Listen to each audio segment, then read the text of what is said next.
I am red with as revisited আমাদের on passive নিষ্ক্রিয়তার যা মোটো তার উপর বিশ্বাস আমাদের প্রায় নিকটতম বন্ধু এবং বেশ কিছু প্রিয় মানুষজনদের দ্বারা উপহাসিত হয়, মানে তারা উপহাস করে, কারণ আমরা আমাদের সিইও এবং কোম্পানি এবং যা ঘটছে তাতে আমাদের বিশ্বাসকে আমরা অনুসরণ করি, কিন্তু তারা অনুসরণ করেন না। তিনি আরো বলেন, ভালো এবং বিশাল সাফল্য ছাড়া আর কিছুই যেমন আশা করা যায় না, তেমনই তিনি বলেন যে আপনি কোম্পানিতে বিশ্বাস করলে আপনাকে পুরস্কৃত করা হবে, আর এটাই ঘটতে চলেছে। আপনাকে যা করতে হবে তা হলো পথ ধরে থাকা এবং সেখানেই থাকা।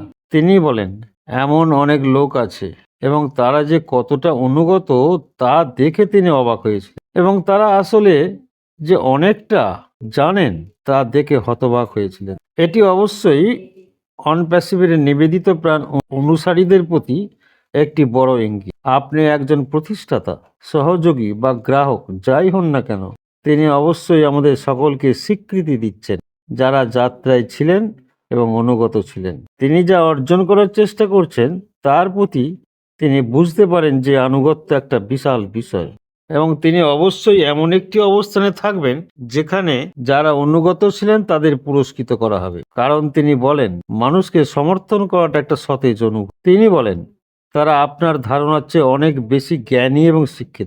আমরা এটা জানি না, কারণ আমরা সাপ্তাহিক ভিত্তিতে যে আতস কাছে দেখি, আমরা যে অগণিত ওয়েবিনারে অংশগ্রহণ করি, তাতে মানুষ কতটা জ্ঞানী তা দেখে। সোশ্যাল মিডিয়ায় প্রতিদিন যেসব পোস্ট হয় সেগুলো দেখুন, যেখানে লোকেরা অনপ্যাসিভ সম্পর্কে, তাদের ব্যবসা সম্পর্কে জ্ঞান রাখে এবং এটি কিভাবে কাজ করে এবং এটি কি করবে ইত্যাদি ইত্যাদি। তিনি আরো বলেন, মানুষ এখন বলতে পারে যে অনপ্যাসিভ সম্প্রদায়ের মধ্যে অন্যরা অন্যদের সফল হতে সাহায্য করার জন্য তৈরি আছে। তারা সেই ইতিবাচক শক্তি অনুভব করতে পারে যা আমি লাইভে দেখি। যদি আপনি খুব বেশি দিন আগে মানুষের শক্তি সম্পর্কে মনে রাখেন, যে পার্সোনা তাদের সম্পর্কে কতটা শক্তিশালী অংশ যা আপনি প্রায় অনুভব করেন, যখন তারা দরজা দিয়ে হেঁটে যায় তখন তাদের চারপাশে সেই শক্তি থাকে। ইতিবাচক শক্তির কারণে মানুষ এই লোকেদের দিকে আকৃষ্ট হতে এবং নেভিগেট করতে পারে। তিনি এই বিষয়ে কথা বলছেন যে আমরা অন্যদের মধ্যে কি অনুভব করতে পারি, তারা আসলে আমাদের সাহায্য করার জন্য কি এখানে আছে, তারা তাদের নিজেদের অনৈতিক লাভের জন্য আমাদের ব্যবহার করতেছে। লোকেদের কথা বলার ফাঁকা প্রতিশ্রুতি বা ফাঁকা আওয়াজ সম্পর্কে তারা অনেক বেশি জ্ঞান, কিন্তু এখানে তিনি এটাই উল্লেখ করছেন যে আমরা বোকা নই। আপনি জানেন আমরা অনেক বেশি কিছু জিনিস সম্পর্কে আরো জ্ঞানী, এবং এটিই তিনি তাকে সেই ব্যক্তিদের ইঙ্গিত করছেন। তিনি আরো বলেছিলেন যে আমরা এখানে আছি, আমরা লড়াই চালিয়ে যাব। আমরা স্বীকার করব যে তারা অনেক যুদ্ধ করেছে কিন্তু হেরে গেছে। তিনি আরো বলেছিলেন যে আমরা আমাদের যুদ্ধ প্রসারিত করি।